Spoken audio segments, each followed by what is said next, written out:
Hello, Foxy. It's your birthday. Not for real, just for play. This is Cree Summer, and Moana Nui will be right back.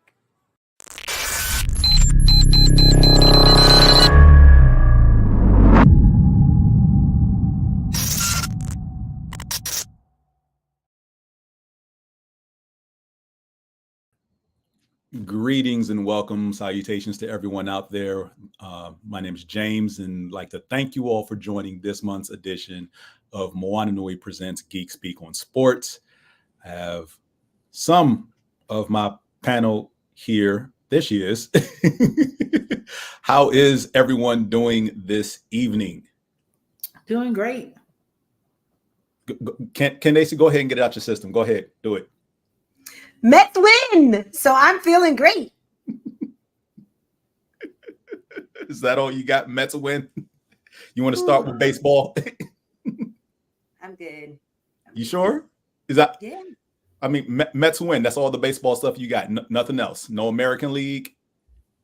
I'm rooting for Detroit because I just think that their story is pretty amazing. But no, I don't really care about anybody but the Mets. They win. I'm trying to get my lighting right. I feel like I look real dark right You now. do. Can you put a light in front of you? I know. I think that's what's about to happen. Uh-oh. Shine a light. Oh, doggone it. I don't even know what my ring light is. Okay, well, while you get your lighting situation together, I want to start with something that we posted in chat about. In case you all haven't seen, James Harrison and Chad Johnson, because I'm not going to. Ocho Cinco. Don't nobody know who Chad Johnson is. Chad Johnson have agreed to fight an MMA fight. They did this on social media. Hold on. Let me cue this video up of how this all started, because this is entertaining. Chad swears that you know what? I'll just let this video speak for itself. To watch a little bit of your interaction, because he calls it asserting dominance. Asserting dominance. Yeah, that's what I did. Yes. Oh, I'm gonna kill your ass. I'm gonna kill your ass, man. I'm gonna kill your ass. We're gonna take your grill when it popped out at home. We're gonna 14 karat gold. Huh? Yeah, you see that? You saw that? Hey, why your lips shaking like that? Yo, cuz, back up, cuz.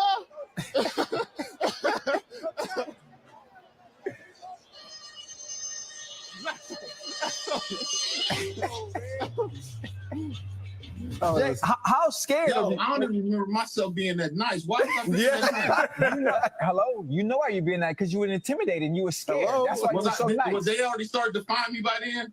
Yeah, that was we had already started getting fined by that point. That's what it was. No, that's what it was. No, that's not what it was. Yeah, otherwise I'd have tried to put him to sleep. Listen, if anybody you lucky I didn't play in the damn trenches. Okay, so that's enough of that one. So yeah, that's how this all began. That was a recent episode of Inside the NFL, which is a weekly program that chronicles what just happened, Sunday's games. Harrison was there, whatever. If anyone has seen Chad Johnson, you remember that he played wide receiver, not necessarily a big guy, right? Let me show you what James Harrison looks like since he stopped playing football.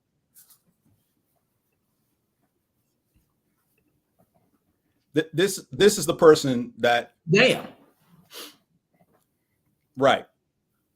This is James and Harrison. Those are real six-pack abs, because they like a little off center. Like that's not gym like abs. That's I eat tires for a living abs. That's like I work on a farm. Yeah, I wouldn't mess with I it. lift my wife 12 million times. Yup. Yeah. Hello. Funny you mentioned lift tires. James Harrison's workout has been nothing short of insane. And for those who follow the NFL, familiar with what I'm talking about, because his workout videos have gone viral because he's not lifting weights in the traditional sense.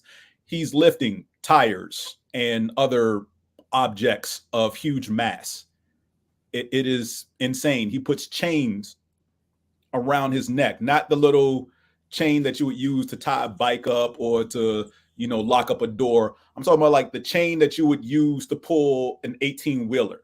Those type of chains. That's the chains he puts around his neck while he's working out. That's his weight vest. Candaysee, you're muted. Crazy. I'm here for it though. I wasn't really just saying anything. That was just you said chains, and I thought about this necklace that I was wearing. And I was like, yes, the chain. Yes. No. No, not those chains. No, not those chains. I mean, something like that, but the chains he's lifting are about 100 times the size of what's around your neck right now. Oh, well, that's not fun. he ain't meaning to be fun. He's working out and trying to stay in shape. And now, if I recall correctly, James Harrison is, I'm trying to remember how old he is. To look like that is crazy. But yeah. 40 something. What's that? I said 40 something. Wow. More than likely, yes. 46. Damn. I should be ashamed of myself. So James Harrison is a year younger than me. Yes. But see, James Harrison also played linebacker in the NFL, and I did not. So, but yeah, James Harrison is 46. Yeah, I know Chad Johnson is close to, if not in his early 40s as well. But I don't. We are going to watch a murder on TV if this is a I can't call it nothing else. I mean, the size disproportion alone just makes this not a fair fight. Like, why, Chad? why do you want to kill yourself on pay-per-view? Right. Because this can only end in tears. And sadness, mostly sadness. Let me just share this one last image because this is some of the smack talk they've submitted online as well.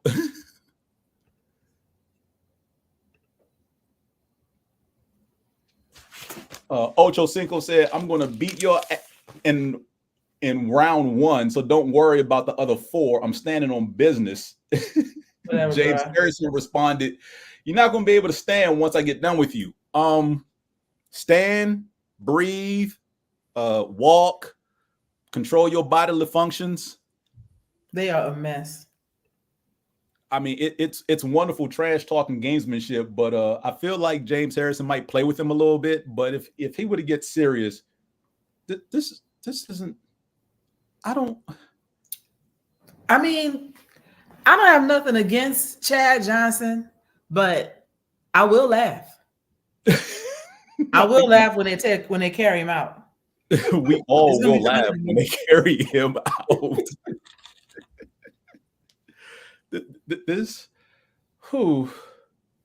Yeah. Because why? It ain't had to be all this, bro. You could have just been like, "Yeah, you're right," and then like lived your life Right with both legs. Because that's not how competitiveness works. And have you met Chad Ocho Cinco?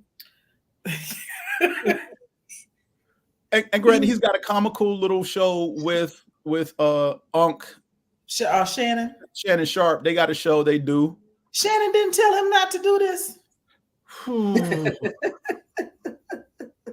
I don't even want to pull up that sound because it's like 13 minutes long, and they pretty much just go back and forth over nonsense a lot of the time when they try to talk about an actual subject seriously.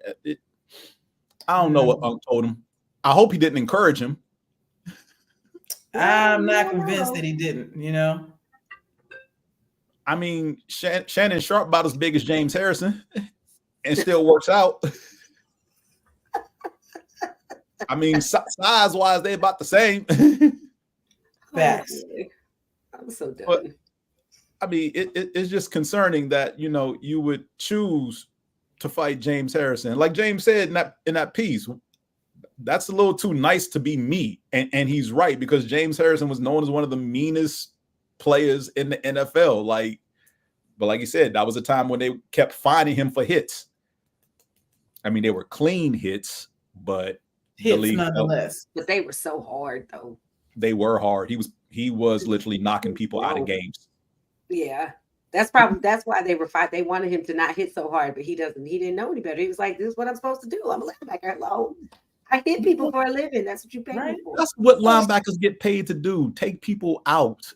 How you going to tell them to not what? Not take people out, James. I mean, not take and that's the reason why. Not to take people out. See, that's why you didn't play football too. I mean, I played enough football. Shoot. I wish I played at a level high, above high school, but no, I did not. It's okay. It's not all of us can play. Just some of us can be the sports gurus like you. Like you be remembering everything. And somebody needs to have all the stats in their mind. Right, in their mind. And be able to regurgitate them too. Like on a dime. Like from like years before they were born. Like, how do you even know that? Right. Why do you have stats from the 60s? Right. Because that's just as bad as Nuno. I mean, because when I'm having a discussion about who was the best at a certain thing, I need to know what I'm talking about instead of just spitting nonsense. But do you ever realize that people's eyes just glaze over? They be like, no, because I always make it a point to never have discussion. You realize you just said no. I don't realize people's eyes glaze over. No, that's what you just said.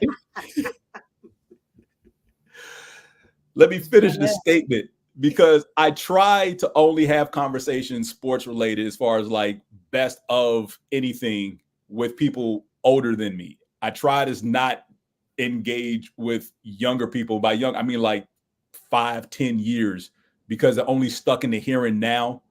And anything before they were born, they disregard as never happened. And I love the history of sports in general. Some sports more than others. So yes, when I'm having discussions about sports, I love talking to people who are 10, 20 years older than me because I can talk to them about their heroes. Okay. So that's fair. I give you that. Sports nerd.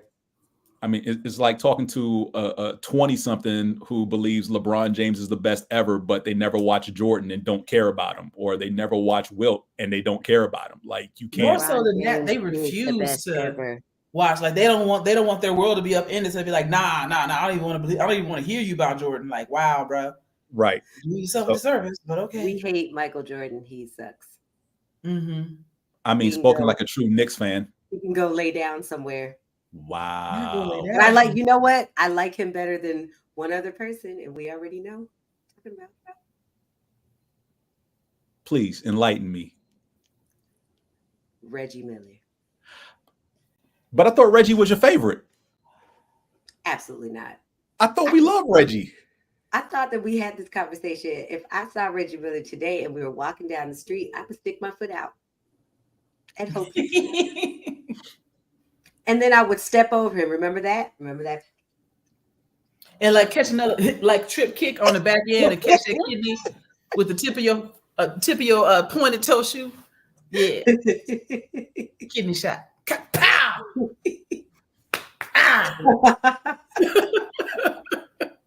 I know really what to get you. I'm serious. I know what to get you for your next birthday. The toilet seat shaped like Reggie Miller's mouth. Nah. And it better not be anything. It's definitely going to be something with Mike and Reggie on it. And actually, in actuality, though, I really do. As a sports fan, I am in awe and cannot take anything away from Michael Jordan. I'm just mad as a Knicks fan. Of course. Yeah. But Reggie Miller, though, he would have. The thing is, he could have redeemed himself, but he just pokes and pokes and pokes. He digs down. Especially now that he like calls the games and stuff. He's not even allowed to call Knicks games because he tried that. He tried it.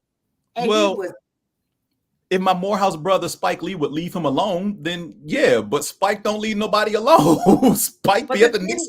It's not. We're not talking about Spike Lee right now. But that's the thing. He should know how to. It doesn't matter. But he be poking the bear though on the TV. Spike is on the court. He can talk to him all he wants off air, but on air, man, listen, I'm telling you. Okay, so let's get into the NBA a little bit. Your Knicks made a trade, and preseason is going on right now, and they got Karl Anthony Towns. They're winning right now too. Just to let you know. Okay, it is preseason, so it's. Can you just let me live for about 2 seconds? Let me live, because when we start talking about football, he revels in misery. I won't be he able loves to hear live. you be sad. Just okay, I'll let you live.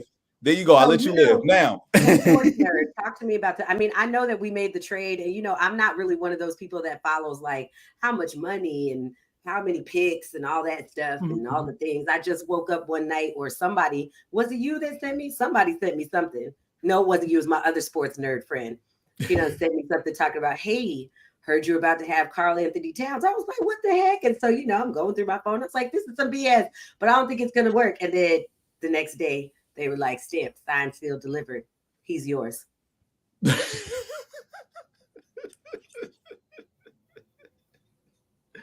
Okay, so have you seen him play in a preseason game yet? How does the team look with him in the offense? I haven't seen Eddie Dick's preseason, actually. I wanted to watch it today, but they're not showing it. So. All right. So he just got on. I mean, he just got there. I can't even tell you. I don't know. It was about a week and a half ago the trade was made. Ask me next month. The season starts in like 2 weeks. Does it? Or in a week or two. Okay. I mean, it's the Then we NBA. can talk about it. Football season's still going on. I mostly don't engage in other sports too much. I don't even watch football. I mean, I don't even watch basketball. I know you ain't talking about you don't watch football. No, I was talking about. I'm sorry. I was trying to mimic you. I don't even watch. Nah. I mean, please. Please don't talk about any other sport except for football from July until February. I mean, okay, one other sport. I do watch a lot of WNBA. Yes, but we just I do watch a lot of WNBA. We just like final start tomorrow night. Congrats to your New York Liberty. Guess what? The Liberty won. Feeling like on a roll right now because normally my New York team suck. And so, I don't really get a chance to like be super hyped. So let's see, like the Knicks better not let me down this year. I mean, I don't know. We'll have to see, but I'm in a good place. Good. They're playing the Minnesota Lynx. This is New York's 6th trip to the final, and they're still seeking their first title. So they considering the way they took apart the Aces in the previous round, which hurt my feelings because I was rooting for Aces three-peat. I really was. My second favorite team, my favorite player. I mean, remember this time last year, or not this time last year? I'm sorry. Remember it was this time last year. It was this time. Okay, so this time last year. Remember that? Mm-hmm. Yep. Mm-hmm. Nope. Yeah. And Matt's not even here for me to be like, hey, so both of my teams beat Atlanta teams to keep going. So to make my gosh. The Liberty beat the Dream. Like, we're just in a good place. You just want to twist the knife. I just take the recording of this and play it back to him. Like, make sure we get clips of this and send it to him, text it to him while he's at work. I just, it's the love that I have for him. Yes. We always hurt the ones we love. Dang. Yeah. You always bring that extra. Thanks, Joy. I'm sad. I don't want to hurt the ones I love.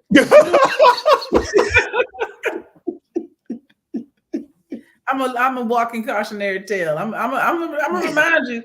I hold up a mirror. That's what I do. I hold up a mirror for people a lot. Mm-hmm. You choose violence every 5 minutes. You choose That's a part of it. It's a violent mirror. First of all, she does not choose violence every 5 minutes.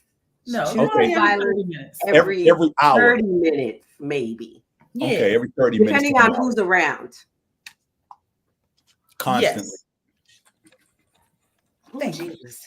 I'm so thirsty. I feel like I need to I mean, drink you were like- shouting Mets win before you know. even got on the screen. So you know, I didn't drink my water. I didn't drink my allotted water today though, so it's like it's catching up with me. Like I'm just thirsty. Like, yeah. Anyway, that has nothing to do with sports. I mean, it does. Stay hydrated, but you know. Mm-hmm. I don't know if anyone keeps up with rugby, but do we all remember This chick? Yo, Yes. Carry for Alona Bar. Look at her go. The power, the strength. power. And plenty of Not pace. in Alona we trust. Burlington, Vermont. Paris, France. All right, so that was during the Olympics. This was from Dancing with the Stars. Let me get this up here.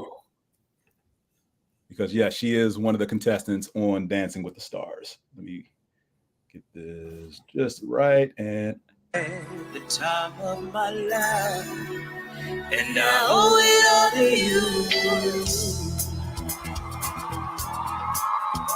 I've been waiting for so long. Now I finally found someone to stand by me. Go ahead, girl. The writing on the wall as we felt this magical fantasy. Just remember, you're the one thing I was waiting on that. So I He's did. wearing sneakers. This could be love because I had the time of my life. No one ever felt this way before. Yes, I swear it's the truth, and I owe it all to you. Nice. That's what I'm talking about. That's what's up. Girl Yeah. power. that popped up in my IG feed, so I felt the need to share that. I don't know how she's doing it. Because my sister is all in, and she texted me the other day. She goes, because my sister never texts me unless she needs money. And she was like, "Are you watching Dancing with the Stars?" And I told her I was, and I wasn't. And so now I can be like, "Yo, did you watch it last night? What do you think?" And I can talk to her about. So thank you for sharing this clip with me, because I can call her right back and be like, "Hey, did you see your girl?" Is Awesome. she watching now though? Is she watching us now? No, she's absolutely not watching us now. I just want to make sure because I say friend.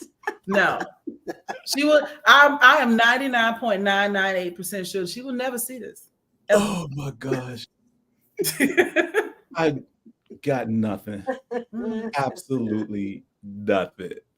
But you know, one thing that I would like to bring up, since I don't follow football or most sports for that matter, Battle of the Band season is also a part of football season. And I am really, really interested in what is going to happen this season, because, you know, we already talked about the upcoming Super Bowl and whoever plays in that, whatever. But the halftime show is going to be Kendrick, and the bands are already getting there. They're not like us medleys together. And I'm already starting to see a lot of the dancing squads come together with their, you know, and all of that. I'm excited for the Battle of the Bands. Southern, Grambling, North Carolina A&T, FAM, the Marching 100, the Ocean of Sound. Like, you see where I spend my time. I ain't been that nary game, but I will run into the stands for the halftime and then go back to walking around because I don't want to watch the game. I don't care who wins. Who wins the halftime is important.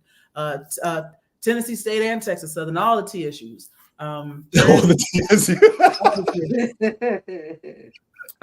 Good luck to everybody.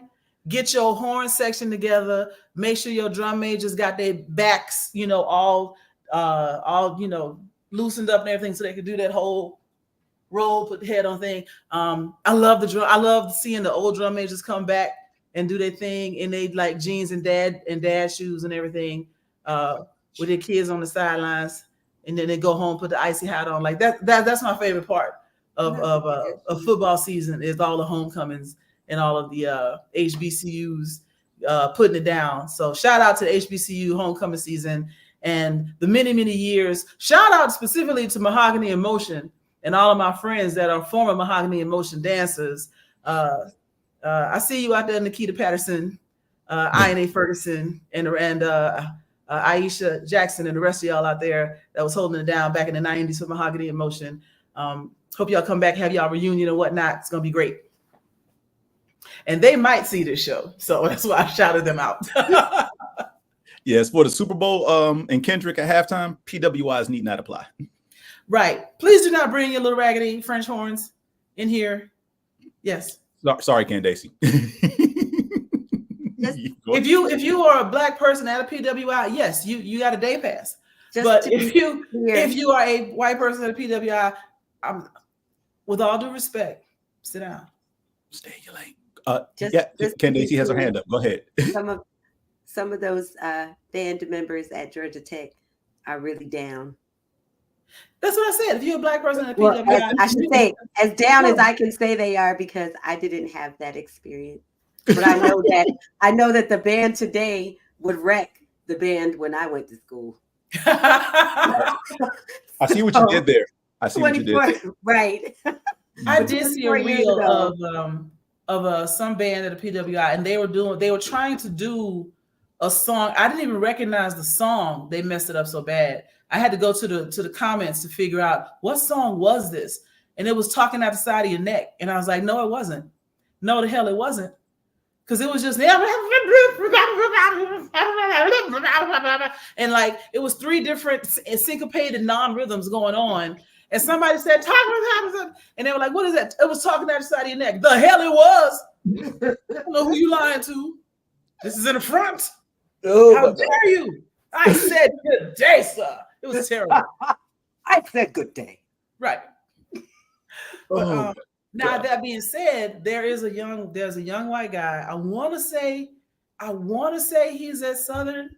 I'm not sure, but he is at an HBCU, and he wanted to go there because he wanted to be in the band. And when I tell you, your boy is killing it. Yes, he went viral, and he's not. I don't think he's a drum major. I think he's just in the band. But everybody's like, he got something in him because he got that sauce. But I mean, it's nature versus nurture. Yeah, y'all got something in him though. But you know what? I'm hijacking this whole conversation at the moment. It's not necessarily about DNA, because I've seen too many little white kids that grew up in South Africa that got hips looser than mine. They can wind their hips with the best of them because they've been around people that taught them how to do it from an early age. And I've also seen a whole lot of African Americans that cannot tick or whine to save their life because we grew up not knowing how to do it and not seeing it. So we can booty shake, but we can't get that loose hipped, that tick that they got in the islands and in London. We can't do it. But then I'm seeing remember in the 80s, like white people could dance in the 80s. They had something. They had real. Okay, excuse me. maybe it's losing their inhibition. They could dance in the 80s. Have you seen the video for White Horse? They was body rolling and everything. I might have to revisit that on that stuff. Look at it. Somehow, like with the advent of like trickle down economics, it trickled the rhythm right out of them. Because like in the 60s and 70s in disco, they was killing it. And then like in the 80s, they just lost it all and it stayed gone. But now they're getting it back. Slowly getting it back. But like you said, it's a nature versus nurture thing because I look at a PWI band, and if the band is mostly white, there is a stiffness there. Don't get me wrong. I've seen a lot of PWI bands that are like the Benetton Nation of Colors, right? Yeah.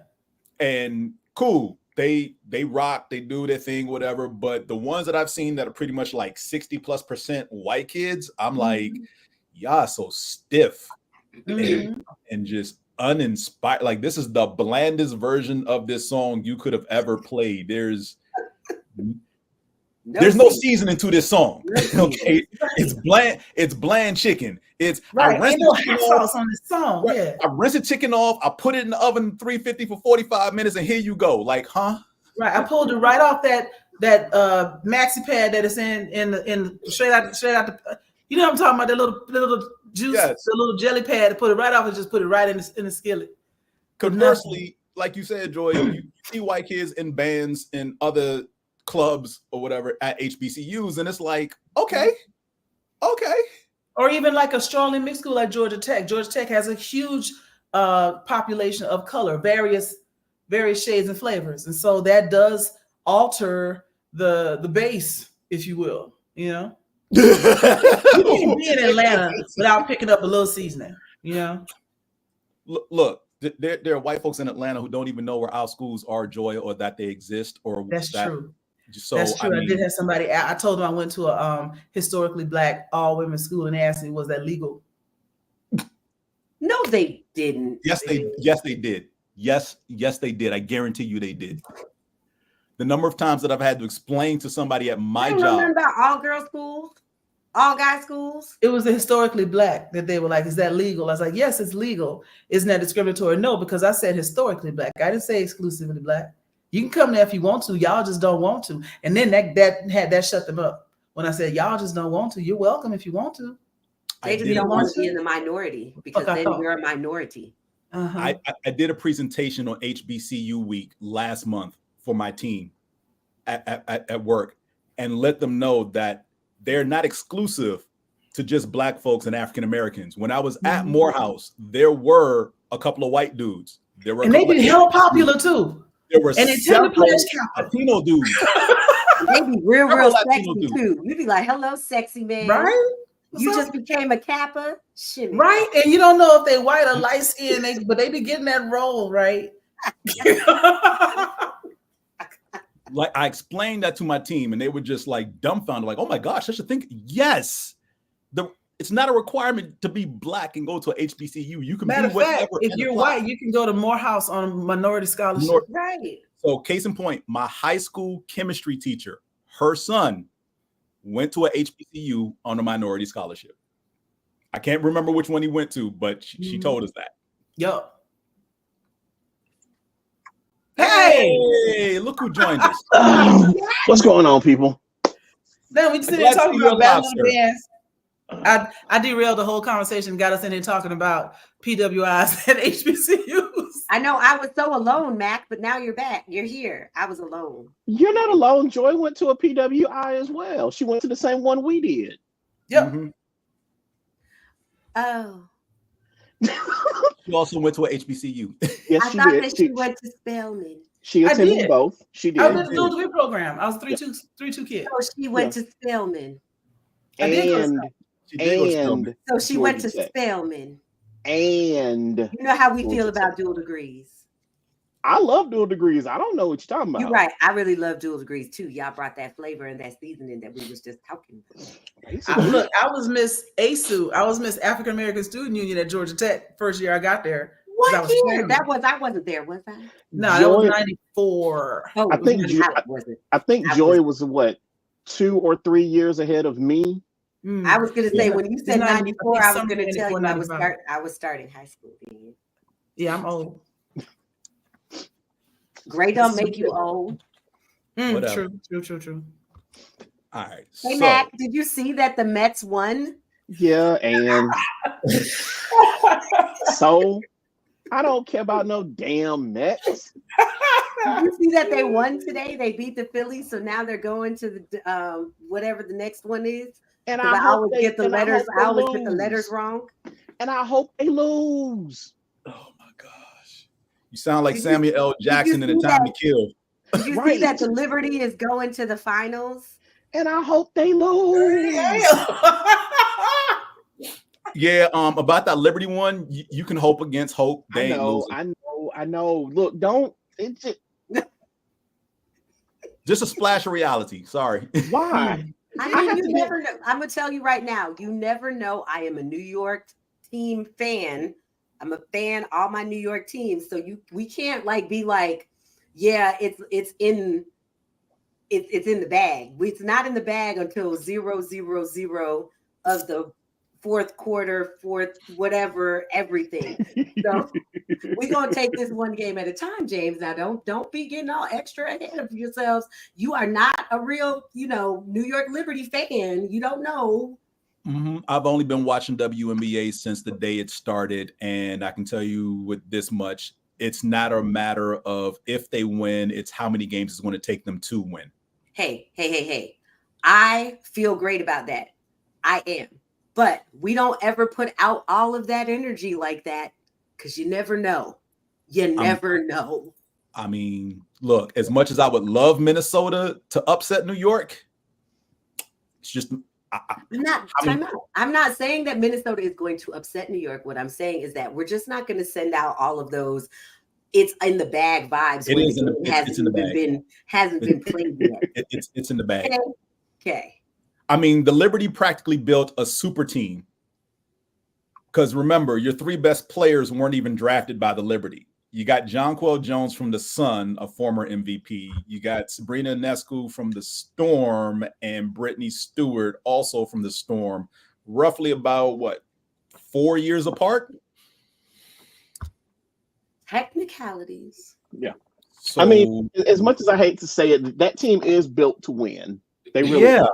They are built to win. And they were pissed they lost last year. I know. You could tell by the way they basically had the best record in the league this year. They were 32-8. They were ready to just wreck everybody. Yeah. They was just like, no. I don't have to like them, but they are built to win. That's fine. I'll take it. I'm accepting the reality. They're going to win. They're going to win. All right. Well, then, anyway, welcome, Mac. I just wanted to get that off my chest because I do have some other teams that aren't. I mean, they have a winning record, but they, are on a losing streak. But I wore my blue for today. Blue. Yeah, let's just get NFL out the way right now, because the big news was the bombshell that dropped Monday, and that is the Jets firing their head coach, Robert Saleh, 5 games into the season. So, Candaysee, the Jets in your division, I'm really sad because I really like Robert Saleh. But, I felt like, so I didn't think it was coming for 5 games into the season. But I felt like if they didn't do any winning, for real winning, that he probably would be gone at the end of the season. So it was just a shock that they did it 5 games in. So, but I also feel like this is an Aaron Rodgers effect because you know how that is. And I mean, you've been following football forever. I can't put no stats or anything up about it, but I know what I see as far as just a regular mainstream person. And I just feel like, Aaron did this when he was in Green Bay, which is why he wanted to leave Green Bay, because he wanted to have all of the, everything. He wanted to and they were about to catch up to his catalytic converter stealing ring. What? I'm just saying, there were several press conferences where that dude looked like he was out the night before stealing catalytic converters off of people's cars. That is true. He did. Wait, you've never heard this quote unquote theory? No, that's why I was like, what are we talking about? Did I miss something? Yeah, there were several press conferences where just looking at him and people, it was all over, well, maybe not all over the internet, but in enough places that people were like, do you remember a number of years ago when people were stealing catalytic converters off of cars left and right? Yeah. That around that same time, he did a few press conferences and he looked like a car mechanic. Yeah, because he wasn't cutting his hair. Yeah, but he always, I was going to say, okay, that makes sense. Letting his hair grow out. I think that's right around when he was dating Danica Patrick. Yeah, and people were saying he'd been out stealing catalytic converters off of cars the night before. That is hilarious. Yeah. So one stat here on the New York Jets, through 5 games last year, the Jets only scored 93 points on offense. Through 5 games this year with Aaron Rodgers, because that was the difference. They said if they had a quarterback, they'd be much better. With Aaron Rodgers, they've scored a total of 93 points through 5 games. So I still think he's overrated. Like you guys brought Aaron Rodgers in, but you didn't bring any real supporting. Like they have a good defense, maybe, possibly, but there's no supporting cast for him. Not true. Well, he has the skill players. He doesn't have the offensive line. The offensive line did not get better because they suck. But I think that the offensive line, what I think is The offensive line is like, you came in here trying to be all big and bad. So guess what we not going to do? We not going to protect your ass. We don't. Well, not protecting him is why he ruptured his Achilles last year. Well, no, I think he was going to rupture his Achilles anyway. And like, I feel like that was just a thing. He was scrambling when he ruptured it, though. He was. Go ahead. Right. Go ahead. But I'm just saying he might not have been scrambling. Like he might have just been running and that Achilles would have just, because it doesn't just pop. Like it doesn't just say, okay, today I pop. Like it gets stretched, and then all of a sudden pop. That's true. Oh gosh. So I mean, he was destined for that Achilles to be torn. Like he was destined. He just decided to come back and play football. If he had just stayed at home, he would have been great. He was trying to prove that if Kirk Cousins can do it, I can do it too. So what did he end up proving instead? Nothing. This team is no better this year than it was last year at the same time, which is why everyone's confused. It's like, okay, you fire Robert Saleh. It's not like Candaysee said, it's not like we didn't think it was going to happen at the end of the season if they didn't do well, i.e. winning record and or make playoffs. But through 5 games. So now the kerfluffle or the talk is Aaron Rodgers had a hand in getting the coach fired, which he vehemently denies. But, anybody with half a brain and sanity and been watching Rodgers the last 5+ years in the NFL will not believe that. Right. I didn't believe it. So, especially when the owner comes out and says that he talked to Aaron Rodgers directly on Sunday night and this decision was made Monday morning and releases a statement saying the decision was mine and only mine and Aaron had nothing to do with it. But I did talk to him. No one believes Aaron didn't have a hand in this. Right. No. Well, technically, he could have called him to say, "Hey, I'm about to fire Robert." What do you think? I'm just saying I don't believe that, but I'm just saying, Yeah. But again, I don't think defense was the problem. Remember, Robert Saleh was the former defensive coordinator of the San Francisco 49ers to take over this head coaching job. And the issues with this team ain't really on the defense. Oh no, they have a really good defense. I'm scared for Monday night for us. That's a get right game for your Buffalo Bills. Man, because let me tell you, when Josh has that look, I don't know if you guys watch the Bills, but yeah, I purposely watch him against the Texans. When he's not and that was hard for me because I kind of like the Texans because of just their everything, but I'm more of a Bills fan. But anyway, if Josh isn't that whole happy-go-lucky on the sidelines, like jokey joke, yay, we lose because he just. Well, hopefully he'll have fun Monday night. Because he was like that even, who do we play? Baltimore. Oh, we ain't gonna talk about the Baltimore. I don't want to. We came back but we still lost. But yeah, I didn't come back against Baltimore. I'm sorry, no, we came back from Houston. Baltimore was really sad. I was just sitting in the bed and I just kept putting the covers over my head because I was like, no. But I felt like, remember when we used to watch Ray Lewis and Ed Reed and all them out there? You'd be like, oh, their defense is so amazing. I feel like we made their defense just look so amazing. I mean, Baltimore traditionally has good defenses. Yeah. I know. I'm just saying, though. That's the one thing they consistently get right. They sure now, do. of course, the questions everybody had about Buffalo did rear their heads in that Baltimore game because you let go of your top 2 wide receivers, both safeties, a corner, a linebacker got hurt again. I'm just saying. Sir, you don't have to tell me because I know you know. Every time during the off season, and I'm like, what are the Bills doing now?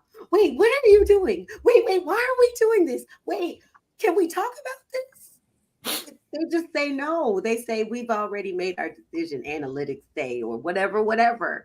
And then you're like, dude, not again. We got to get away from this analytics.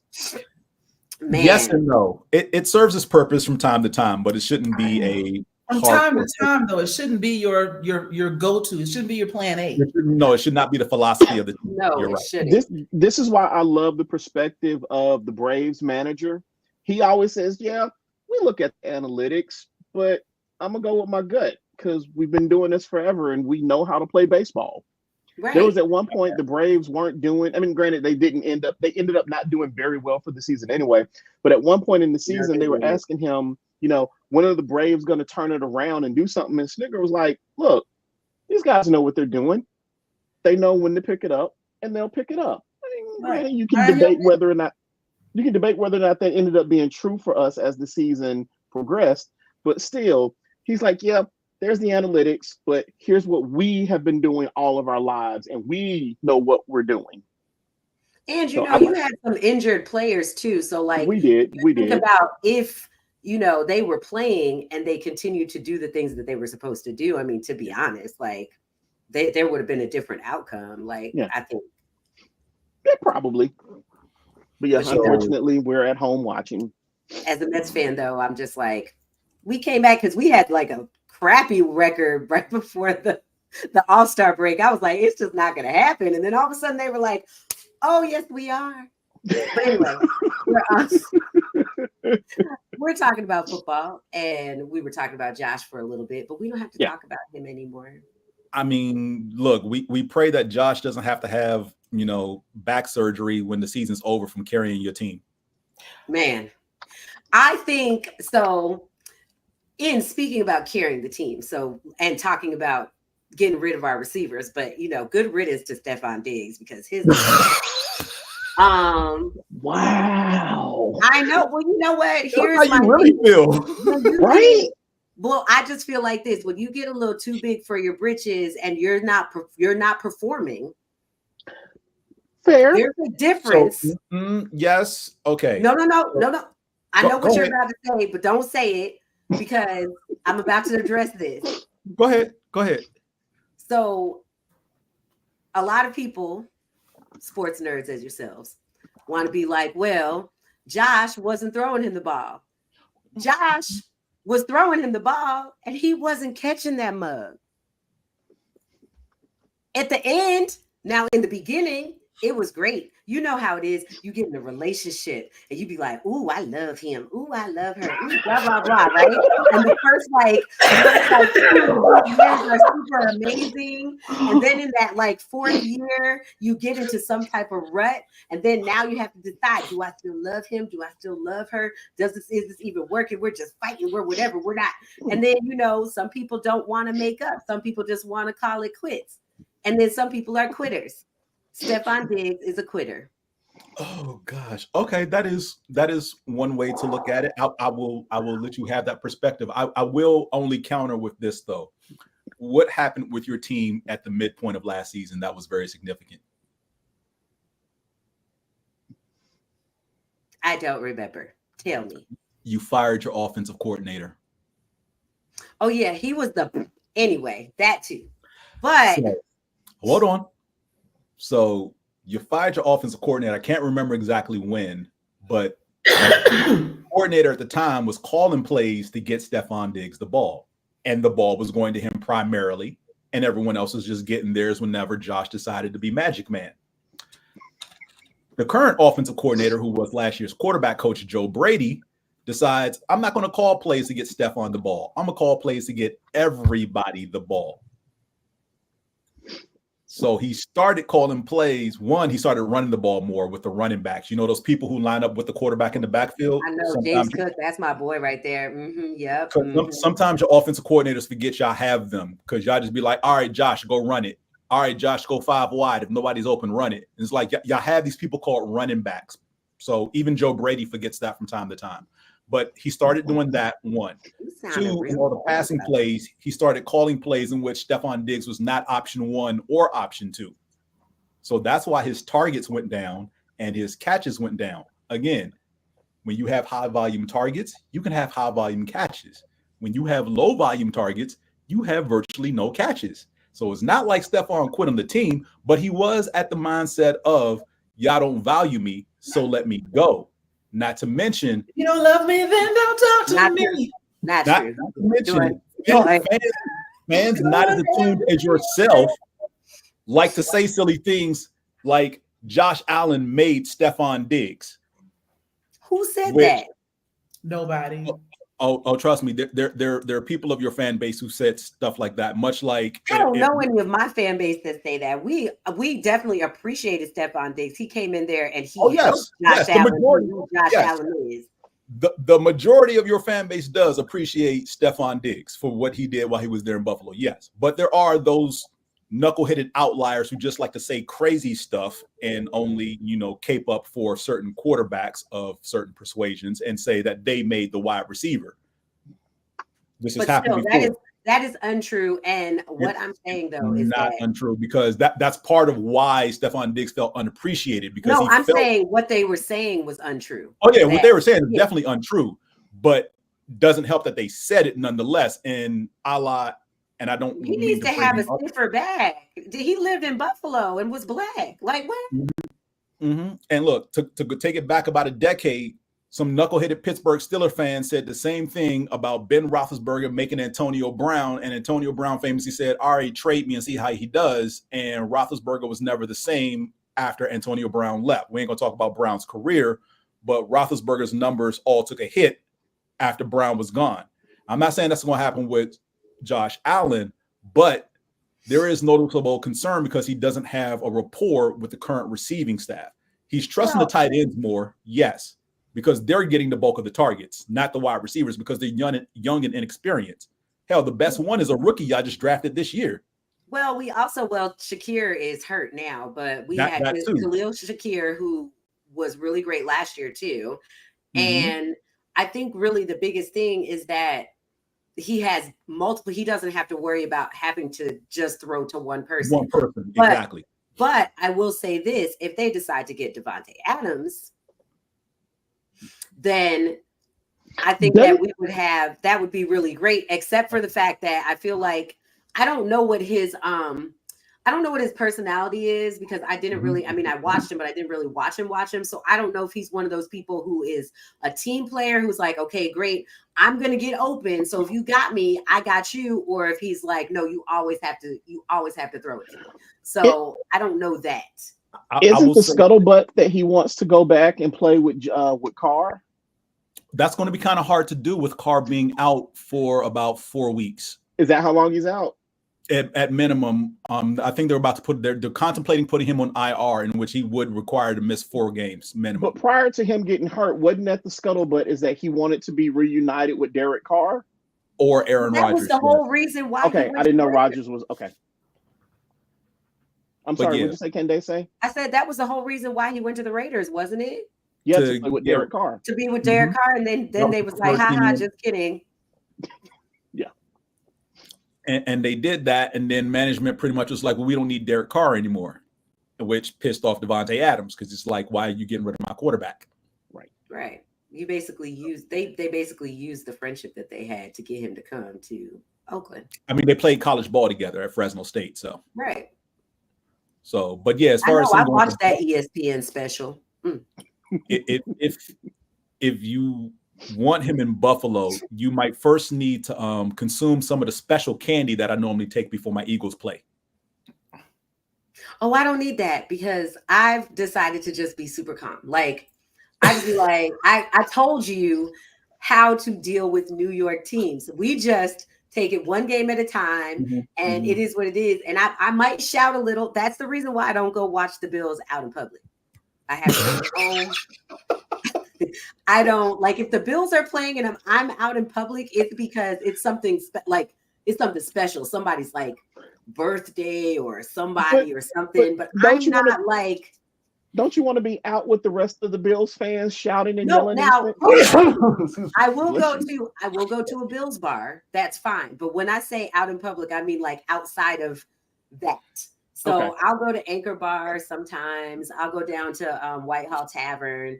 I'm okay with that. But like going to just a regular sports bar and the Bills are playing, like we can't have that. Okay. All right, Furious.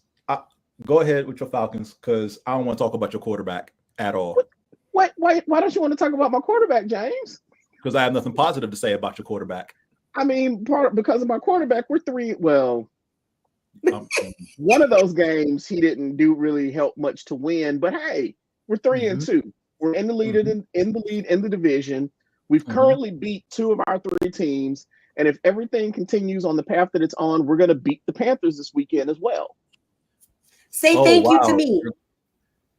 You're going to beat the Panthers. Yay. Jay, so homecoming. Say thank you to me, Mac. It's a homecoming game. Got it. Thank you to you, Candaysee. Yep, because let me tell you what I did for you. What did you do for me?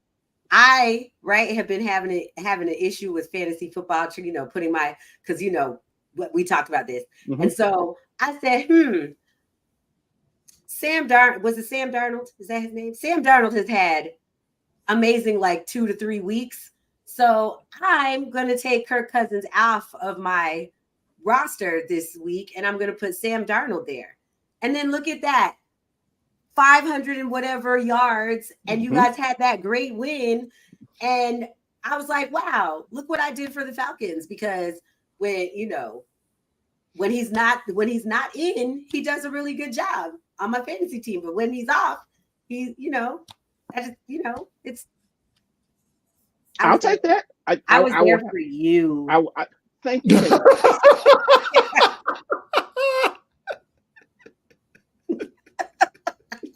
That's what we call it. Yeah, sorry. Okay. I'm sorry. Go ahead. Go on back. Oh, look at those are cute. I don't know how to do that though. So it's something. It's the Macs do it. Oh, I have a Mac. Ooh. Are you on the new operating system? Okay. No. Not him. We're talking about your computer. I know.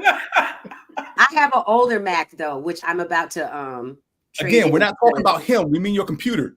You know what, James? That's why we beat you and your Eagles. That's why we beat you and your Eagles, because of that right there. Right there. I don't have any faith in my team. However, I am very happy that my team is 3-2. There's a part of me that says, realistically, if it weren't for a few bad calls or a few no calls, we could be 3-1. In my wildest imagination, we could be 4-0. That Chiefs game, and don't get me wrong, the Eagles were not an easy win, so I'm not going to sit there and say like it was a cakewalk game, but I think there is a realistic possibility that we could be 4-1 instead of 3-2. However, first place in the division, 2-game winning streak, should be 3 come this weekend. I'm happy about my Dirty Birds. And again, bring back the dance. You what? Are you going to bring back the dance? I would love for them to bring back the dance. I would love for them. We'll see if it happens. But you know what, though? No. Maybe they shouldn't. This is a completely new regime. It's a completely new attitude about the Atlanta Falcons. We need to bring something else forward. The Dirty Bird was a great dance. I loved it for what it did, getting the crowd hyped and excited. Maybe we need to do something else.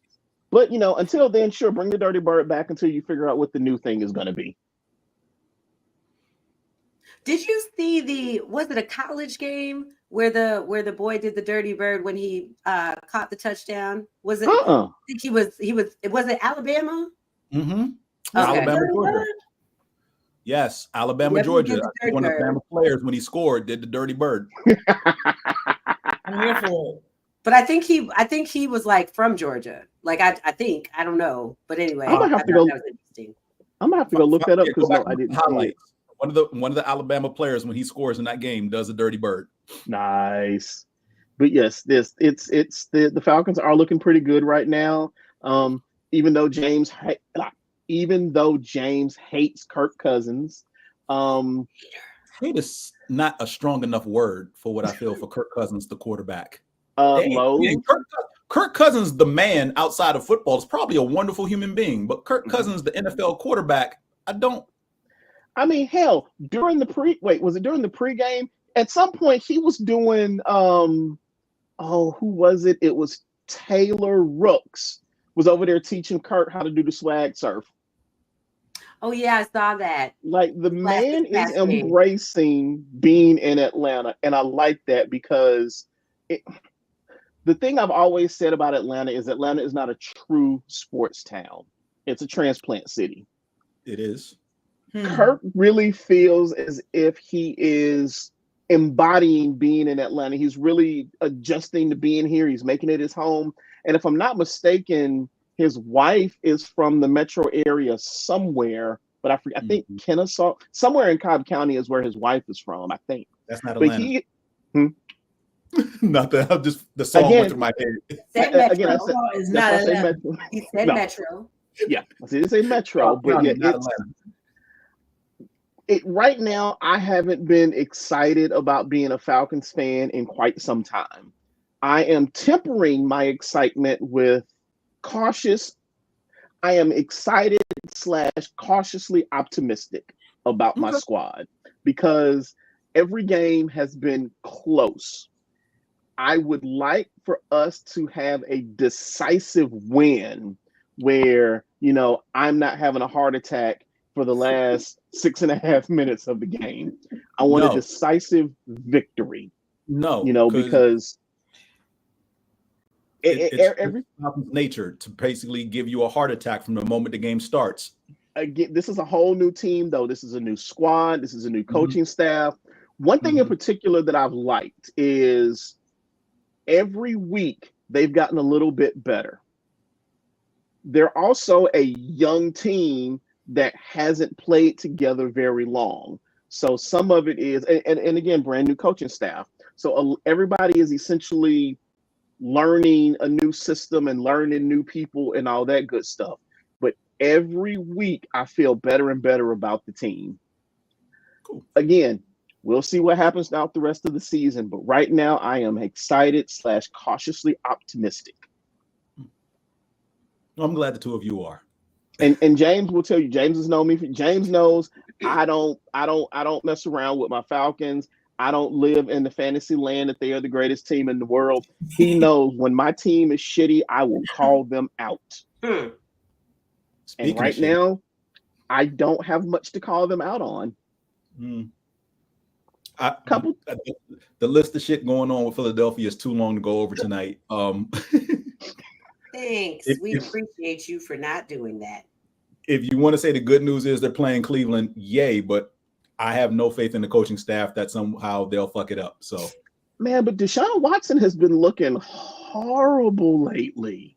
That's what everyone says. And, we were supposed to beat a Falcons team, no problem, with the defense we had and put up points and make Kirk Cousins look like the statue that he is. And we saw how that played out.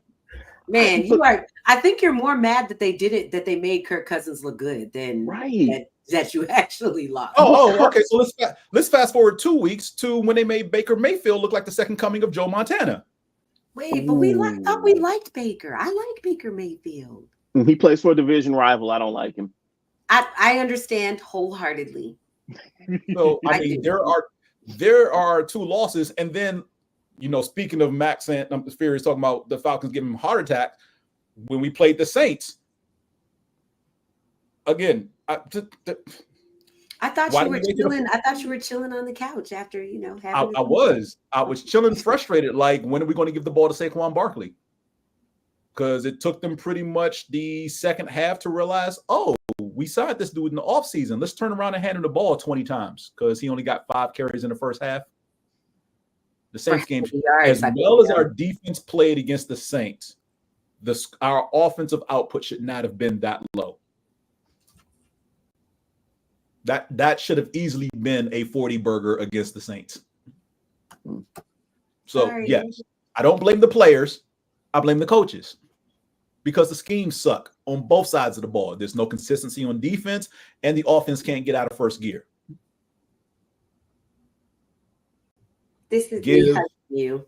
Saquon the ball. Yeah. This is me hugging you and rubbing your back and saying it'll be okay. Meanwhile, I'm most likely going home for the holidays. What I don't want to hear is my family members who are Washington fans talking trash about my team and hyping up theirs. You know what, though? Man, listen. So, right? Mm-hmm. Trust me. I've seen all of Washington's games. Trust me. I'm aware. There's nothing you're going to say I don't already know. I've seen it. Yo, so I was listening. He looks good. He looks great. He looks fantastic. Wonderful. What was it? I was listening to Unsportsmanlike. Is that with Canty and yeah. And so they had Larry Fitzgerald on this morning, and they asked him if there was any quarterback that he would play with right now, like if he was in his prime, besides Patrick Mahomes. He said Jaden Daniels. Mm-hmm. He was like, I love that dude, like his versatility, like, and I thought about it because I've watched some games too, and I was like, come on, little baby boy. He's not playing like a rookie. Come on. I was thinking to myself, you've been here before. And because they're 4-1, people are already talking about he might get MVP votes. Right. That's what they said. I was like, oh, wow. Now, here's what I don't know about Washington. Mm-hmm. How is the rest of the team that's surrounding him? Is he? Let me phrase the question this way: is he and the Commanders similar to Lamar and the Ravens, No. or does Jaden actually have help on the field? That team was practically, I'm not going to say stacked, but it was filled with talent before he got there. Okay. Yeah, they just needed a good quarterback. Okay. They didn't have one. So Gotcha. They got a solid offensive line. They got one of the most feared wide receivers in the league based on speed alone. They have depth at running back like nobody's business because of the players they signed in the offseason. And, the defense is actually playing better than what people expected, considering they traded away their two best pass rushers last year before the deadline. So. See, you know that like right off the top of your head. Like, what in the world? They're a team in my division. I keep tabs on everybody in my division. One of the things that gets me about Jaden Daniels, though, is, again, I haven't watched their games. I've watched some of the highlights. And one thing I have to say that I like is he feels like the template for what your modern day quarterback should be, as far as a great arm. He's mobile. He doesn't run first. He kind of sits in the pocket and tries to, actually play quarterback before he tucks the ball and run. And it's wonderful to see that the NFL is finally adopting the quarterbacks who do the things that we've been saying for all these years that quarterbacks can do, and started out with just quarterbacks who look like us doing those things. Right. Acknowledging what we've always known they could do. Right. They just didn't want to admit it, and so wouldn't give them a chance to prove it. Right. Instead of you playing quarterback, it comes right in. Yeah. I mean, she's just like, oh, sports. Black people, I'm in. Right. I'm in. I mean, it's the whole thing of, instead of you playing quarterback, how about you just stay in my lane? So you said you haven't seen much of them. You will see them later on this season because they're on your schedule. Good luck. Yep. I know. Since you did bring up black quarterbacks, I did want to mention this documentary before we jump off football that I watched that dropped a couple of weeks ago. And I think anybody who is a fan of football and a historian of the game should definitely check out Evolution of the Black Quarterback. This should be at the top of your must-watch list for anything sports docs right now, like the tippy top. This was put together by a production team led by Michael Vick and chronicles the history and the evolution of black players in the NFL playing the position of quarterback, going all the way back to Fritz Pollard. Ooh. It is, now I will say this is only 3 episodes. I'm not going to spoil who they talk to, but if you know the history of black quarterbacks in the NFL and you know how few there were since day one and now, then you have a good idea of who they talk to. Of course, and we know who absolutely has to be on that list. I mean, he has to be. Does he? Yes. Who are we talking about, guys? The first black quarterback to win a Super Bowl. Oh, of course. Of course. He's one of the first people they talk to. Yeah, that's what I'm like. He has to be on that list. Yeah. Look, I'm all like, stop being secretive. Just say I it. didn't know we were talking about the same Doug, person. Doug Doug Williams. I'm Williams. sorry. Doug Doug Williams. Williams. I know who you were talking about, and I saw the first episode, but I haven't seen. I haven't gone to the next. But yes, it is 3 episodes, and I will say, watching it, I thoroughly enjoyed everything that was discussed and disclosed in this documentary. Again, Candace, you said like the history of the game and everything. Mm-hmm. There was very little in this 3-episode doc that I didn't know. Most of what I didn't know that was presented was in episode 1. Mm. So really, yes, most of the stuff I did. No, I'm sorry. Go ahead. Sorry. No, like as far as the history of the black quarterbacks, the names that they dropped, the people and everything, the things I didn't know all took place in episode 1. There was only one thing in episode 2 I was unaware of, and I'm not going to say what it is, but when you get to episode 2, you'll know what it is. Okay, yeah. I was like, don't tell me yet because I still I'm off tomorrow. To That's me, what I I'm want going it to to be a watch. surprise for you. Yes, definitely watch it.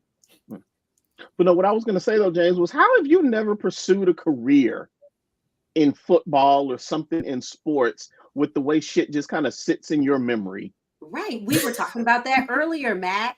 We really were. Who's to say I haven't? Fair. That's fair. Give That's me the money. fair. Give me the money. Give me the money. Give you the money? What money? Whatever money it is that you made off of what you just said, all the things. No, he's saying, why haven't I pursued? And again, I was saying, who's to say I haven't pursued? And once upon a time, I did pursue opportunities. I think you should. I think you should go back there and be like, no ageism. Just because I look old doesn't mean that I don't know what I'm talking about. How old do I look? Because all these new ESPN analysts are like 20, in their 20s or whatever. I'm just saying. Yes, you could be on there with Scott Van Pelt. All the new anchors on Sports Center and whatnot at 6:00 and whatnot. Yes, they all went to high school in the late 90s. I'm aware of that. I think you should. You know who you would be a good fit with? Good Morning Football on NFL Network. Yeah, about them. I think you would be a good fit with them, just saying, because you're crazy just like the rest of them. No, they're eccentric. Okay. You haven't seen me crazy about this sport yet. When I become your guest on a Tuesday night, I'll see. How long do y'all go?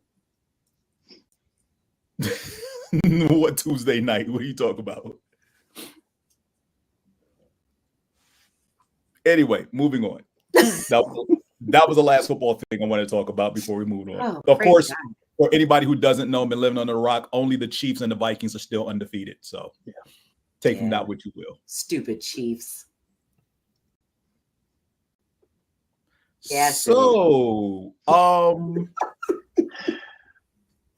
know I'm a hater. I can't help it. We can't get past them. Before we close out with the WNBA, do either of you have a story? Did you all do the homework?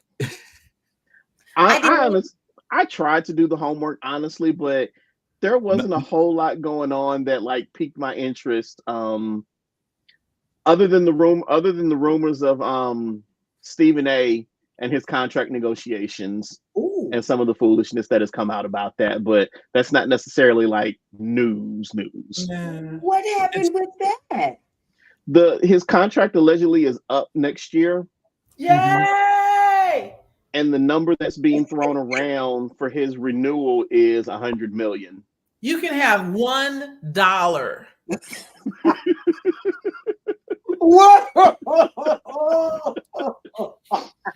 I take it, Joy, you're not a fan of Stephen A. No, I'm not fond of him. Okay. I don't care for his particular brand of fuckery. And I would not miss him on my screen. Okay. I would not miss him in my country. Wow. Leave. Go ahead and leave, Steve. Get on the bus, Gus. Go ahead and scram, Sam. pulled out a 70s song on y'all just for him. Oh gosh.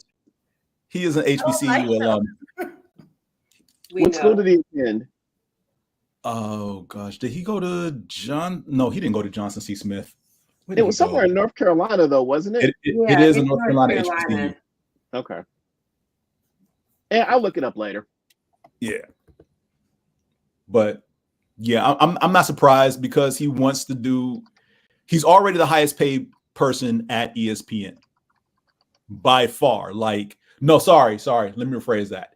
He was the highest paid person at ESPN. The reason he wants $100 million is because he saw the money that was dished out to bring in Troy Aikman and Joe Buck to be the host of Monday Night Football, because it did take quite a bit of money to bring them over from Fox when their contracts ended.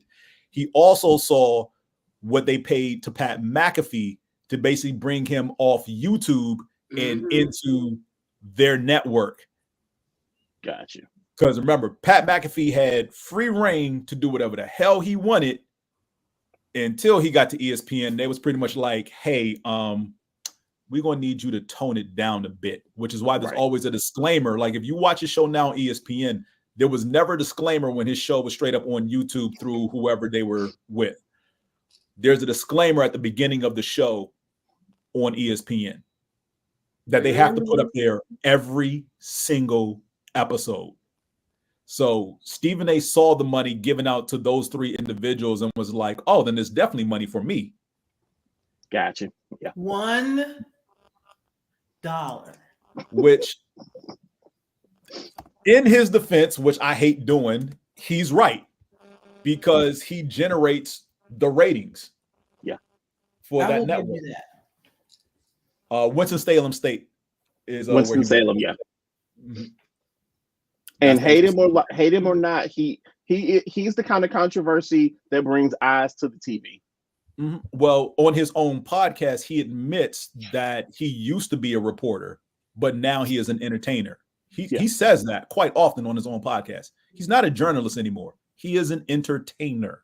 With a lot of the antics and stuff he does on air is solely for entertainment. Now, when it's time to get serious and poignant, some issues he is more in tune with than others. The back and forth that he's had with a number of the commenters and broadcasters for the WNBA at Whitlock. ESPN.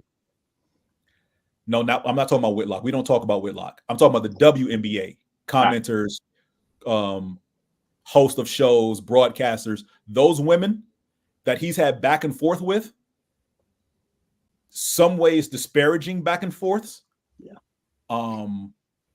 He needs to shut up and go sit down, because Monica McNutt called him out earlier in the season, telling him, I saw that. Yeah.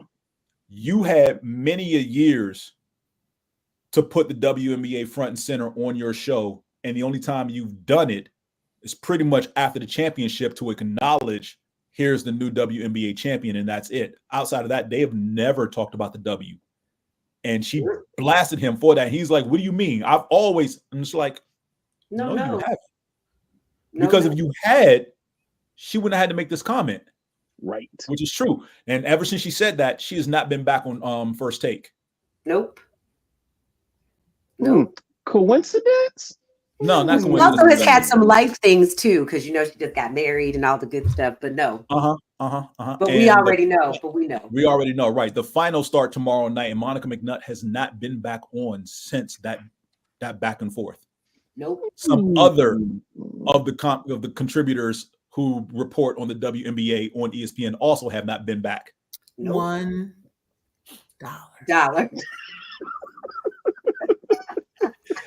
Candaysee, what you got?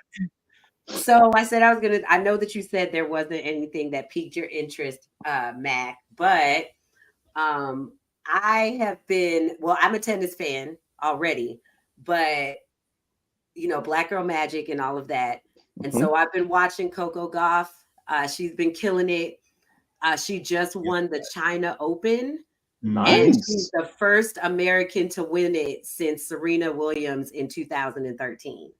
So, and then on top of that, she now has won her first 7 hardcourt finals and that makes her the first woman to do it in the tennis open era. So she's like making strides and doing all the things, and I love it because, you know, she always pays homage to the people who came before her. And she just dropped her second shoe as well with New Balance. So, you know, she's doing all the things on the court and off the court. And I just think that she's super amazing. And she's only like, what, 19, 20? I didn't know 20. She was that young. Oh, yeah, she's young. A baby.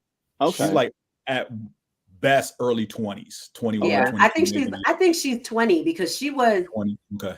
Yeah, because I think last year when whatever she won last year, I remember when she fell out on the ground, I think she was like 19. So yeah, she's like either 19. Now, Candaysee, let's revisit something you just said about she won the 7 hardcore. I like tennis, but I don't know much about tennis. What is that 7 hardcore? What is that? The surface. So it's the surface. So sometimes they play on. So the green that you see, that's hard. If you see it brown, then it's clay. It's dirt. Okay. So she won her first 7 hard court. So she's played on dirt courts. Okay. But I don't think she's won any. I don't think she's won any open on, and I don't know if dirt is actually the correct word. I just say clay. Yeah, thank you. Clay. Yeah. Okay. So yeah. So it's 7 different types of courts that she's played on? No.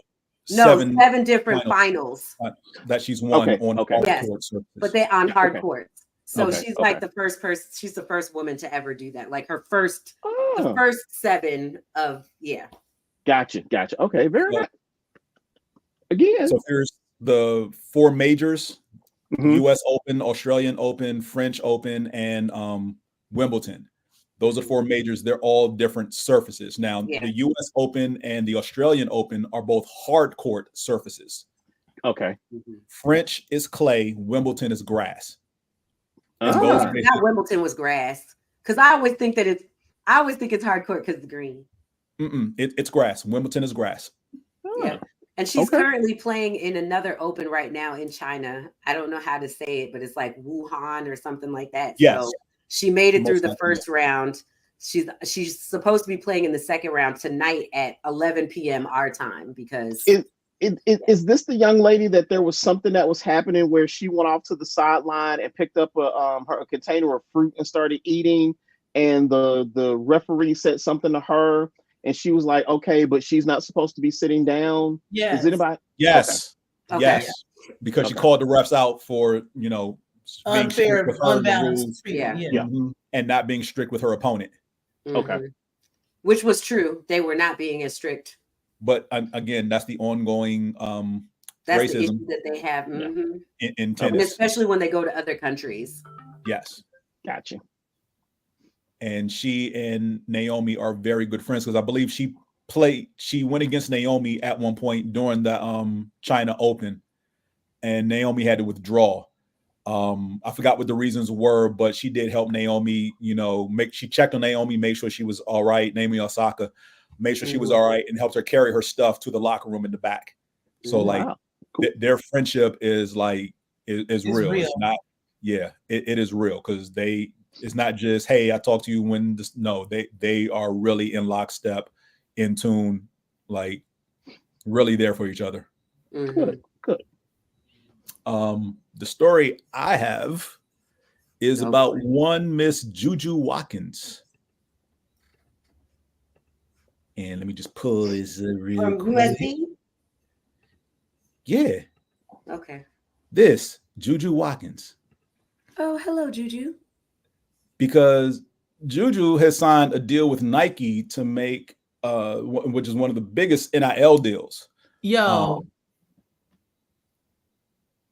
Yeah? I'm going to say something real ugly. I'm going to keep it to myself. Never mind. Are you talking about the baby hairs? No. Oh, okay. Oh gosh, what joy. She looks like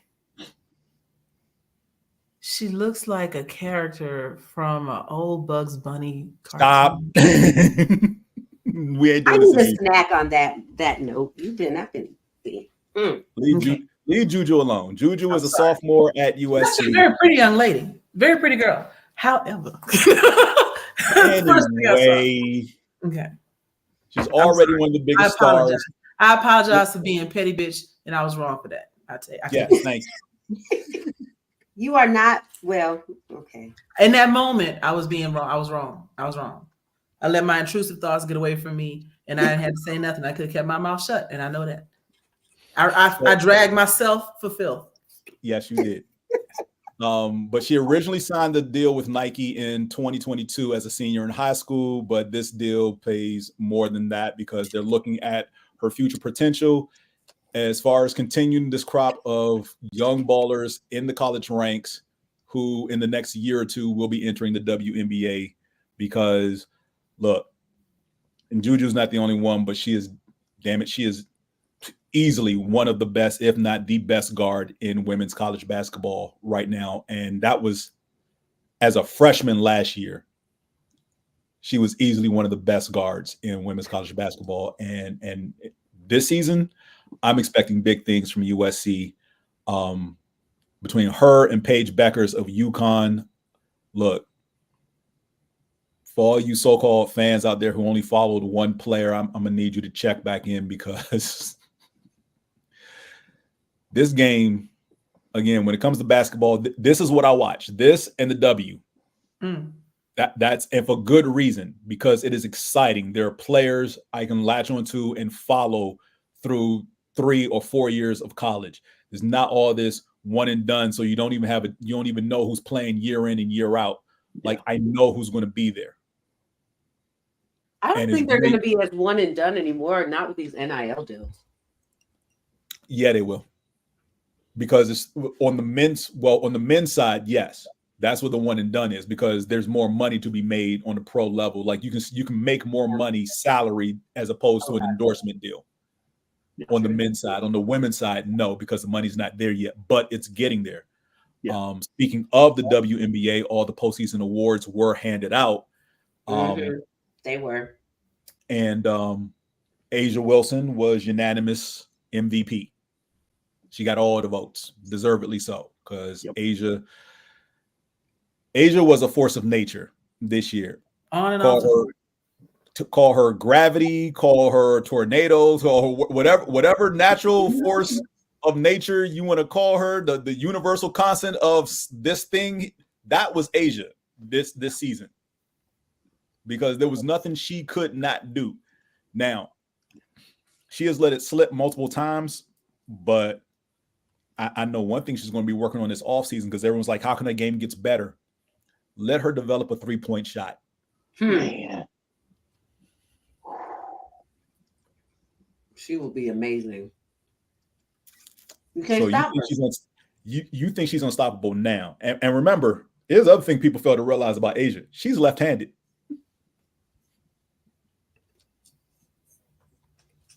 So it always throws people off because you're so used to when you get on the court seeing everybody shoot right-handed. She's a lefty. Yeah. So if she gets into all season and decides I'm gonna develop a 3-point shot, crazy. Because she did bank one in the game they lost the other night to the New York Liberty. She did call glass on one. I think it was the only attempt that she took. But she was hesitant when she took it. But if she develops a shot to where she's confident shooting it, yeah. Not her coming out like Indigo Montoya. I'm going to shoot them left-handed. That's she'll be out there doing something I've been seeing a lot of former players talk about, how Larry Bird would come down the court and tell you exactly what he's going to do and where he's going to do it from, and nobody could stop him. That's going to be her. That's going to be her. 2 dribbles, crossover, low box, bank shot. That's what Larry would say to his opponents and would do exactly that. Yep. And I have a feeling that's going to be Asia as well. I mean, hell, she may be talking that kind of trash now, and we just don't know it. Possibly. Other awards. She is a beast. Other awards this year notable. The comeback player of the year was Skylar Diggins-Smith of the Seattle Storm. Most improved was DeJounte Carrington of the Connecticut Sun. Defensive Player of the Year was Nafisa Collier of the Minnesota Lynx. Coach of the Year was Cheryl Reeve of the Minnesota Lynx. Sixth Player of the Year was Tiffany Hayes of the Las Vegas Aces. And Rookie of the Year was Caitlin Clark, which was no surprise. We had mentioned this on the last show. Now, the controversy is not that Caitlin Clark won Rookie of the Year. The hoopla or the kerfluffle about it is the fact that the media seems to be upset that she was not unanimous Rookie of the Year. Oh, they are? I didn't know that. They are upset about that. Many a talking head are pissed off that she was not unanimous because of the 67 votes, she only got 66. The other vote went to Angel Reese. And I want to give kudos and shout out to that one voter who voted for Angel Reese. Because the recency bias, granted, yes, the second half of the season after the Olympic break, Caitlin Clark played phenomenal ball. I'm not going to deny that. She pretty much, if you take from the time they got back from the Olympics up until the end of the season, she averaged a double-double in points and assists. Kudos. But the award is Rookie of the Year, the totality of the entire season in which you've played. And I'm not going to discount the first 15 or so games of the season where she looked like a deer in headlights, where she was easily flustered and frustrated. I'm taking that into account. Now, that's not to say she didn't have a good rookie year. She had a phenomenal rookie year. But there is debate still to be had that Angel Reese deserved more than just one vote. And to any number of people who were on the fence and decided I'm giving my vote to Caitlin because Angel missed the last 6 games of the season, screw you. You don't need to vote anymore because that is BS and garbage for you to do that. In the 34 games, because it's a 40-game season, she missed 6. So in the 34 games Angel Reese played, she averaged over 13 points and 13 rebounds. No one has ever averaged over 13 rebounds in a season ever in the history of the WNBA. I'm going to say that again.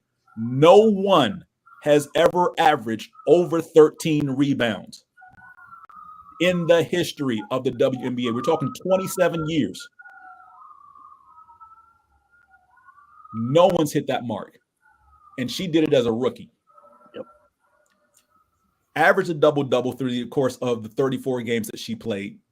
Recorded 25 double-doubles. Hell, what was it, 12, 13 in a row, which is also a record.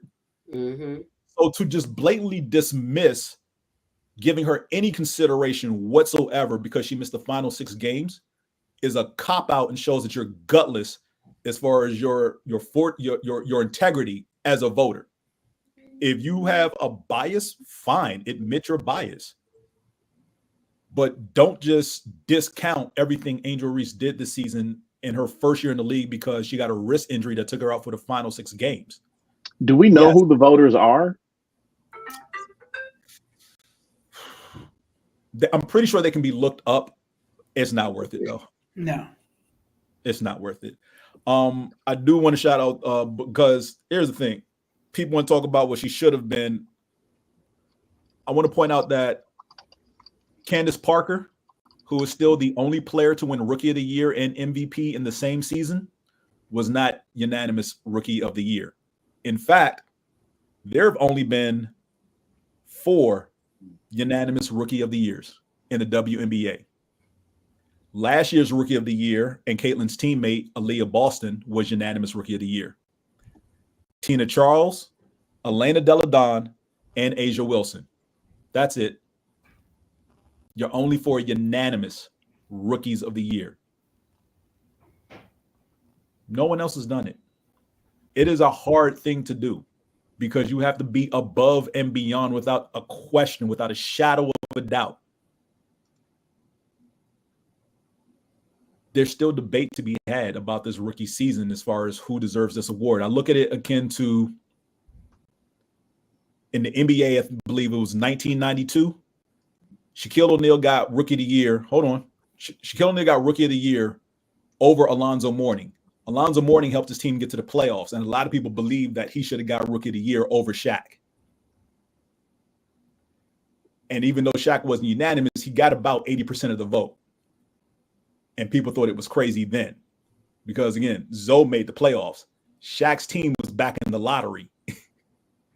So I'm just leave it at that. Joy, you was about to say something?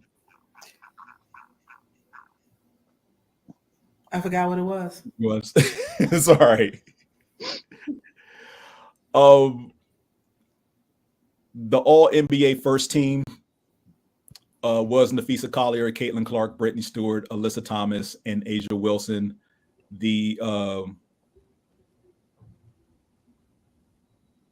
rookie team was, Caitlin Clark, Angel Reese, Camila Cardoza, and I'm blanking on the other two members of the rookie team. One moment here. Leona Fibich and Rakia Jackson. That is your all rookie first team. So congratulations to all the players in the W and their awards. Again, game 1 of the WNBA finals is tomorrow night. New York Liberty are hosting the Minnesota Lynx. Best of 5. I'm not going to say it is a coronation because it's not, but I'm not expecting Minnesota to win more than one game. If they push it to 5, cool. But I don't see them winning more than one game. The Liberty they're too stacked. And when they're playing their best and running the way they should be, they are pretty damn near unstoppable.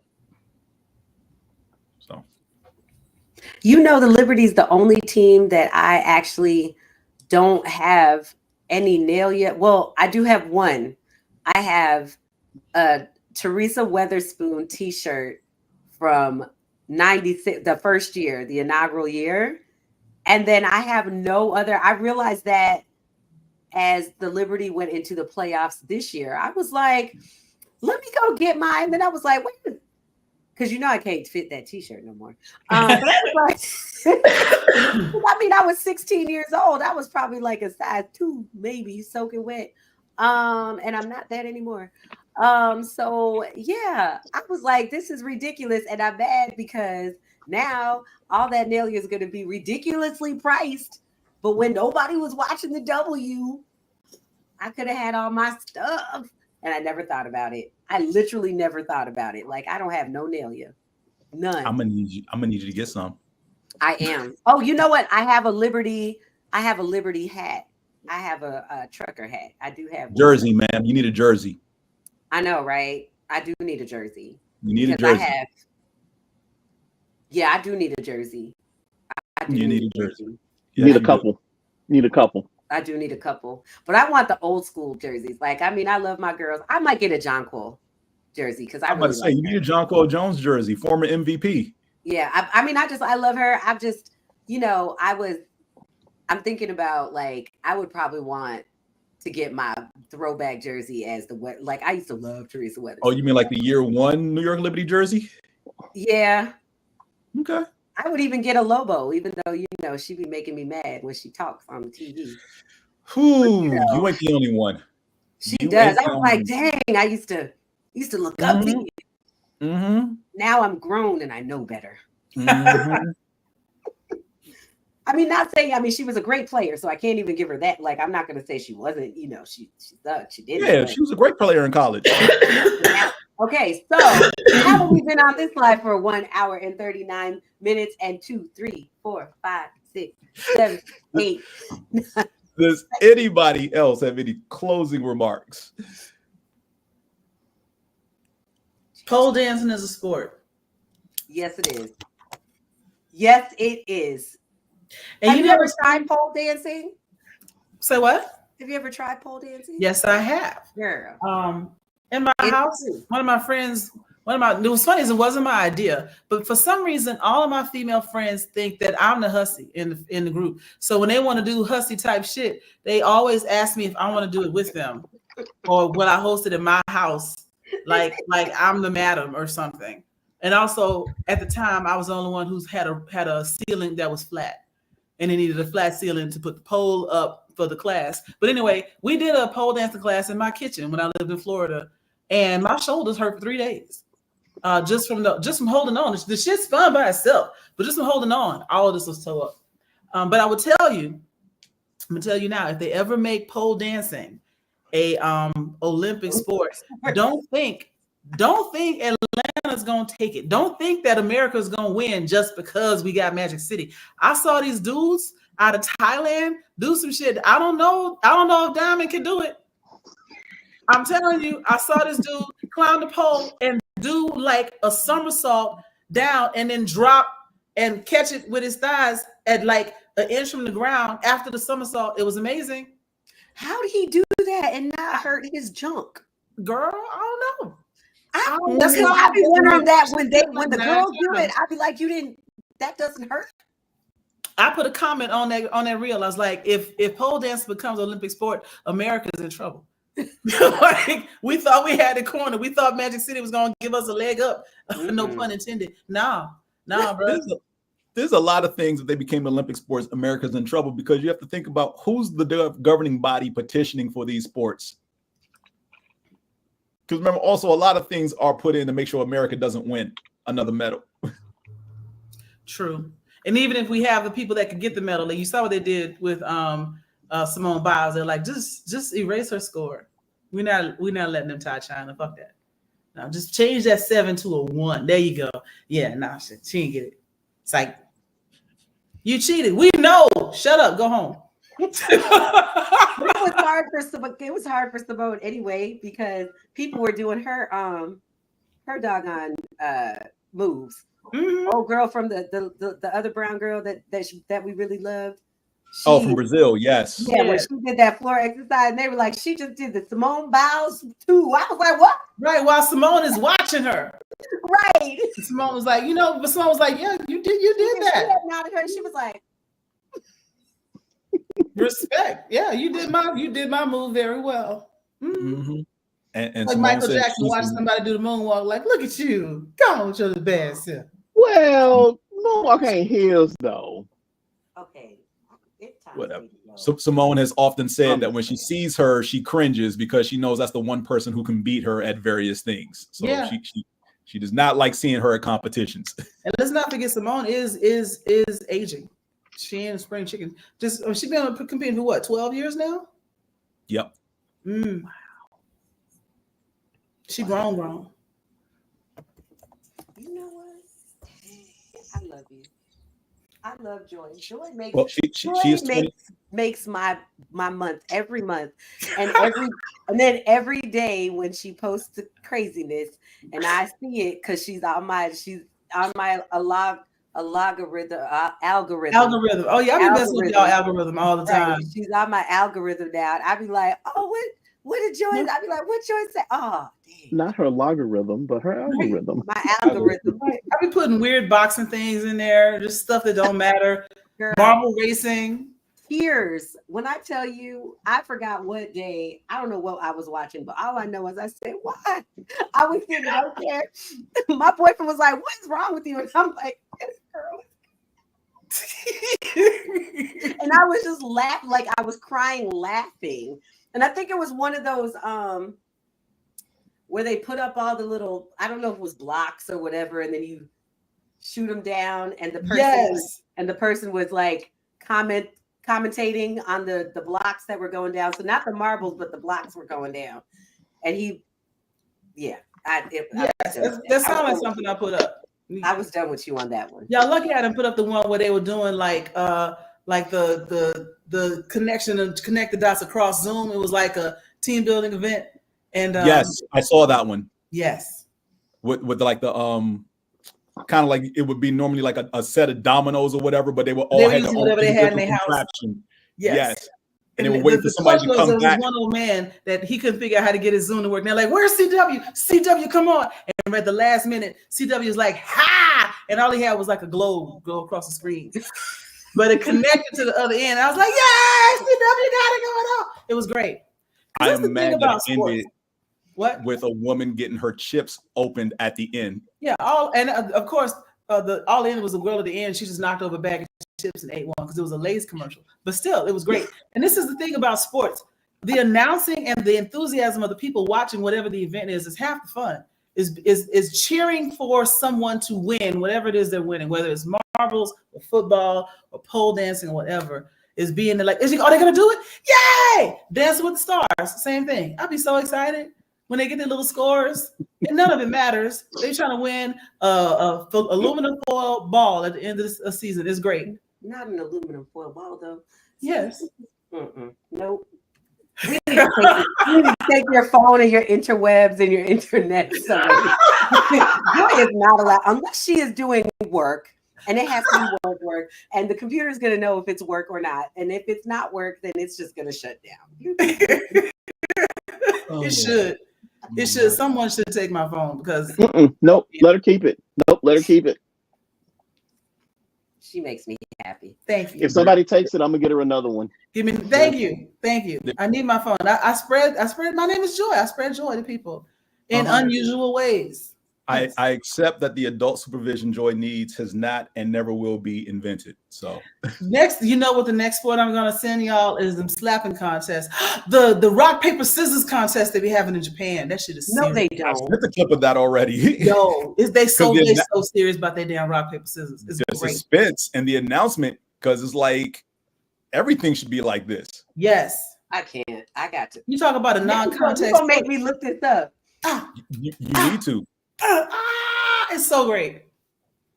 And it's always best 2 out of 3. And it happens so fast. I'm like, wait, who won? All you can do is look at somebody's going like, oh, and somebody's like, ah, and you realize, oh, she won. It's great. It's fun though. Rock, paper, scissors, lizard, Spock. Yes. They got a World Rock, Paper, Scissors Association. Yes. What? Yes. I'm playing. Just because I don't like football don't mean I'm not into competitive things. It's just not that shit y'all be watching. The official rules. Yes. Of rock, paper, scissors. Oh, Yes. Good. I need to file a complaint because I'm sick of paper beating rock. Look, we have. And I never knew paper was like this. I used to just be like this. Either way. Me too. Either way. I just be like, Either way. Hello, we talked does about not the pillow beat fighting rock. league on here before. Why are you Pillow shocked fighting about league rock, is paper, fun. scissors? You know what else I Pillow want to fighting get league is a into? thing. The other thing, first off, we need to go to Japan because they on a whole new level in Japan. We are living in the Stone Ages. I want to play the game where you tie the rubber chickens to your feet and somebody is blindfolded and they got like a pillow or a pop gun and you got a kazoo in your mouth and you got to stay quiet and they got to find you in the room and all they're doing is like trying to figure out where to hit you. And so if you step too hard, they hear, and if you laugh, they hear, and they know where you are. I'm gonna send you. Marco Polo. It is wild. This shit is wild. It is so much fun to watch because you sit there like, oh, and like watching people contort themselves up against the wall, trying to hide from somebody and not breathe and not laugh and not make a sound. It is hilarious. Now some videos that I've been seeing on YouTube are making more sense because I haven't seen the ones with the chicken and the kazoos, but I've seen ones where they're doing all of those things to not be caught, and the person is blindfolded walking through a room, and I'm just like, what the hell are y'all doing? Now it makes sense. Y'all got to get into it, man. That whole side of the world be doing some wild shit, and it is so much fun. It's basically the next level of Marco Polo. It's the opposite of Marco Polo because you don't want to be found. I cannot. Yeah. Mm-hmm. Yes. It's great. Yes. Expect your algorithms to be adjusted tomorrow. Oh, anybody else? No, sorry. Anybody? Go once. So for all of our watchers, tune in next week when you will see the chicken running. Next week? You mean next month? Next month. I'm gonna have some clips for y'all next month.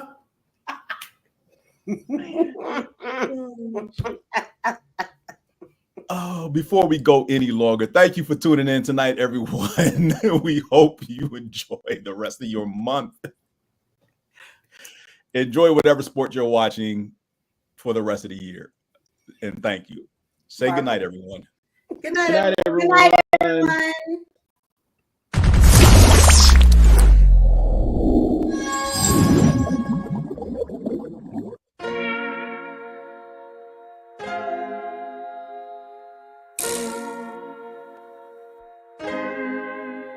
So many stories left to tell, even if we have to ourselves. Can't keep history on the shelf. If they won't tell it, we will. If this the land of the free, it was a freedom then. When they annexed Hawaii and called it Cedar Lands, without any type of payment and no signing off. Called themselves a republic in 1894. 1.2 million acres overtaken from the native Hawaiians. When they resisted, the West retaliated in violence and erasure. The Hawaiian language is banned as part of colonialism's plan to expand, yeah. Stuck between a rock and a hard place. Multiple bombings of Kaho'olawe as a part of their ongoing war with Asia. Used it as a place for target practice. No consent or compensation. Colonizers call for annexation.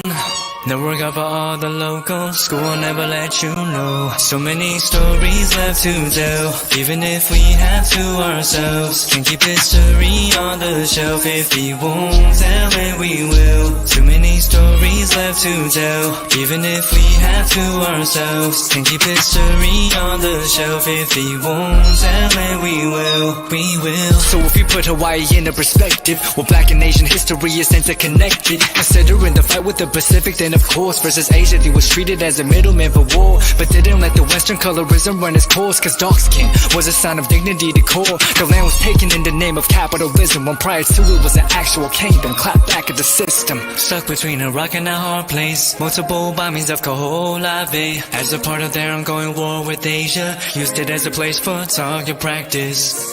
No consent or compensation. Colonizers call for annexation. No work out for all the locals. School will never let you know. So many stories left to tell, even if we have to ourselves. Can't keep history on the shelf. If we won't tell it, we will. Too many stories left to tell, even if we have to ourselves. Can't keep history on the shelf. If we won't tell it, we will. So many stories left to tell, even if we have to ourselves. Can't keep history on the shelf. If we won't tell it, we will. Too many stories left to tell, even if we have to ourselves. Can't keep history on the shelf. If we won't tell